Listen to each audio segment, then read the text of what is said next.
Exams के बाद मेरा और करिश्मा से मिलना कम हो गया। उसके साथ टाइम स्पेंड करना भी कम हो गया। उसे ये बिल्कुल पसंद नहीं आया। वो मेरे साथ हमेशा रहना चाहती थी, हमेशा समय बिताना चाहती थी।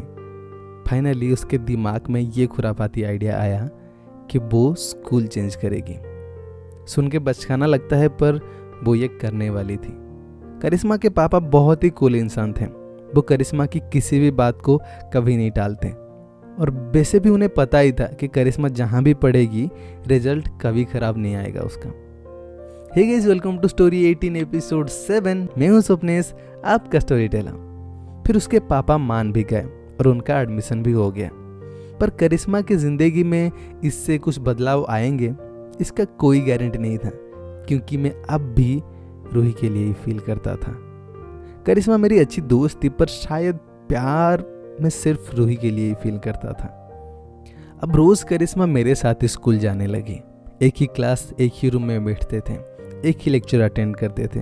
अब मेरे लिए आसान था चीज़ें समझना और होमवर्क करना भी, क्योंकि करिश्मा थी अब मेरे साथ। अब क्लासेस शुरू होने के कुछ ही दिन में ही सब करिश्मा को पहचान गए, बिकॉज अब आशीष और रूही को कंपटीशन देने वाली कोई आ गई थी। हर क्लास में टीचर क्वेश्चन पूछते थे और आशीष और करिश्मा के बीच कंपटीशन होता। पहले कुछ दिन तक तो करिश्मा जवाब दे रही थी, पर धीरे धीरे वो जवाब देना बंद कर दी, और मुझे ये बिल्कुल पसंद नहीं आया। बिकॉज आशीष जब भी कोई सवाल का जवाब देता है वो अपने आप को हीरो समझ लेता है, और करिश्मा ही थी जो उसका मुंह तोड़ देती थी। वैसे भी रूही तो अब उसका हो चुकी थी, तो उनके बीच में कोई कंपटीशन नहीं था। और रूही टैलेंटेड तो थी, पर करिश्मा जितना नहीं।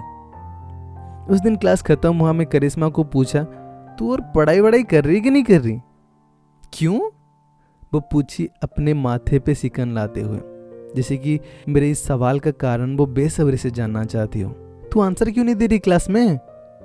वो हंस दी और बोली अरे ऐसा कुछ नहीं, एक कैजुअल तरीके से। अगले दिन मैथ क्लास में सारे इक्वेशन दिए सॉल्व करने के लिए, और मैं चाहता था कि करिश्मा इसका आंसर सबसे पहले निकाले। सर के प्रॉब्लम बोर्ड पे लिखते ही जैसे वो 100 मीटर की स्प्रिंट चालू हो गया, और कुछ ही समय बाद में करिश्मा को रिलैक्स होकर पेन अपनी कॉपी के ऊपर रखते हुए देखा, जैसे कि वो अपना प्रॉब्लम सॉल्व कर चुकी थी। मैं यही सोच रहा था कि कहीं ये प्रॉब्लम सॉल्व तो नहीं कर दी, तभी आशीष का आवाज़ आया, सर 8 and 17। मैंने करिश्मा को देखा, वो अब भी रिलैक्स बैठी थी। बस आशीष का आंसर सुन के एक बार कॉपी में नज़र डाली, और दिख तो नहीं रहा था, पर उसके चेहरे से ये ज़रूर पता चल रहा था कि उसका भी वही आंसर आया है। मुझे समझ आ गया कि ये अब भी वैसे ही पढ़ाई कर रही है, बस बाहर दिखा नहीं रही। क्लास ख़त्म हुआ, सब बाहर जाने लगे। पता नहीं सब घर में क्या छोड़ के आए होते हैं कि क्लास ख़त्म होते कि सब भागा दौड़ी करने लगते हैं। तब धक्का मुक्की खा के मैं पहुंचा करिश्मा के पास। उसे पूछा, तू ये जानबूझ के कर रही है ना? क्या? वो सरप्राइज होके पूछी, जैसे कि मैं उसे खजाने का रास्ता पूछ लिया। ये आंसर देना। बोली, ओहो हाँ, अरे आशीष को फर्स्ट होना अच्छा लगता है, और मुझे फर्स्ट होने से कोई मतलब नहीं। पर मुझे तो है। मैंने कहा, हाँ तो फिर तू ही कंपटीशन कर ले। बोलते हुए बैग उठाई और चलने लगी। उसके जाने के बाद मैं उसे फॉलो किया, कुछ सेकंड पॉज ली, एक बड़ी सी सांस ली। वो चलते चलते ठहर गई और मेरी ओर मुड़ के बोली, हरेश उसे खुश होने दे, उसके बारे में ज़्यादा मत सोच, तू अपना खुश रह। इसे लोगों को अटेंशन पसंद होता है, और तू वही दे रहा है उसको। मुझे लगा बात तो सही कह रही है। इससे पहले कि मैं कुछ बोलूं उसे, करिश्मा बोली, अच्छा गुपचुप खाने चलें? मुझे ऑफर देते हुए बोली। गुपचुप के नाम सुनते ही मेरे मुंह में पानी आ गया, और फिर मैं जो सोच रहा था उसे भूल गया और गुपचुप / पानी पूरी पे फोकस किया।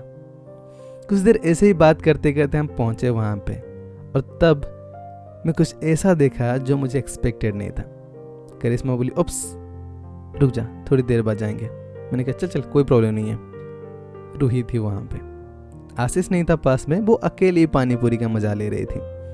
करिश्मा नहीं चाहती थी कि मैं उसके पास भी जाऊं। हम वहां गए और वो पेपर कप हाथ में लिया। रूही एक पानी पूरी मुंह में डाली, उसे चबा के ख़त्म करी, और ख़त्म करते ही बोली, इस साल शुरू से मेहनत कर रहे हो? हाँ, मैं कहना तो बहुत कुछ चाहता था, पर चुप होके इग्नोर किया। तुम सुने नहीं कि समझ नहीं पाए? रूही बोली। दोनों में से कोई भी नहीं, मैंने कहा थोड़ा अकड़ के। करिश्मा ये सब सुन रही थी। देखने को तो वो गुपचुप वाले की ओर देख रही थी जैसे कि उसे कोई फर्क नहीं पड़ता, पर अपने दोनों कान हमारे ओर की हुई थी। रूही अब सीधा पॉइंट पे आते हुए बोली, क्या हो गया तुम्हें? बात क्यों नहीं कर रहे हो मुझसे? वो मेरे नज़दीक चली आई, मेरे चेहरे पे देखने लगी जैसे कि वो मेरे जवाब का इंतज़ार कर रही हो। मैं गुपचुप वाले की ओर देख रहा था, उसको इग्नोर करते हुए, पर उसके पास आने से ही मेरे दिल की धड़कन तेज हो गई और मेरी बोलती बंद हो गई। मैं वो पेपर को वहीं पर रख दिया। करिश्मा मुझे नहीं खाना, मैं जा रहा हूँ। करिश्मा हड़बड़ाहट में मुझे रोकते हुए बोली, हरेश हरेश, और वो भी कब वहीं पे छोड़ के मेरे पीछे भागते हुए आ गई। ओए रुक। हम साथ में चल के वापस घर आ रहे थे, चुपचाप। ना वो कुछ बोल रही थी ना मैं कुछ बोल रहा था। वो बोलना तो चाहती थी बहुत कुछ, पर कुछ बोल नहीं रही थी। सुन, एक काम कर, तू उससे बात कर ले, करिश्मा बोली। देख, मुझे पता है तू जितना भी कोशिश कर ले उसे कभी नहीं बोल पाएगा। मैं ठहर गया वहीं पे और उसे देखने लगा। वो अपना मुंह नीचे करके आगे चलती जा रही थी और मैं सोचने लगा कि क्या ये सही कह रही है? तुम्हें ऐसा क्यों लगता है? मैंने पूछा उसकी दिमाग की बात जानने के लिए, क्योंकि वो अपने अंदर की भड़ास को बाहर निकालना चाहती थी, पर कहीं वो मुझे बुरा ना लग जाए इसलिए खुद को रोक ली। क्या करिश्मा, बोलो। क्योंकि वो नाम तुम्हारे ज़बान पे सबसे ऊपर है, वो शांत होके बोली।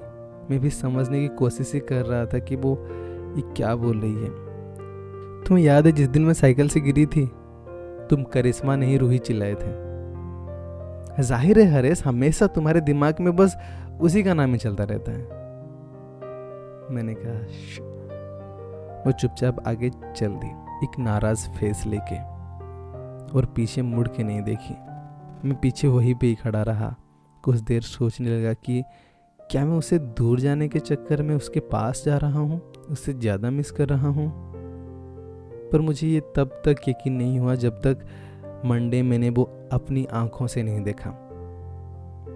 हरेश मंडे स्कूल में ऐसा क्या देखा जो उसको यकीन हो गया कि रूही अब उसके दिमाग में से निकल नहीं पा रही? जानेंगे अगले एपिसोड में। अभी के लिए कहानी कैसा लगा कमेंट करके ज़रूर बताना। अच्छी लगी हो तो लाइक करना, कुछ कहना चाहते हो तो मुझे इंस्टाग्राम पे डीएम कर सकते हो, और चैनल पे अगर नए हो तो चैनल सब्सक्राइब करके साथ में बेल आइकन पे भी क्लिक कर देना। और थोड़ा सा भी अगर सपोर्ट दिखाना चाहते हैं तो प्लीज़ इस वीडियो को शेयर करें। मैं जल्दी वापस लौटूंगा, तब तक के लिए stay tune and keep watching.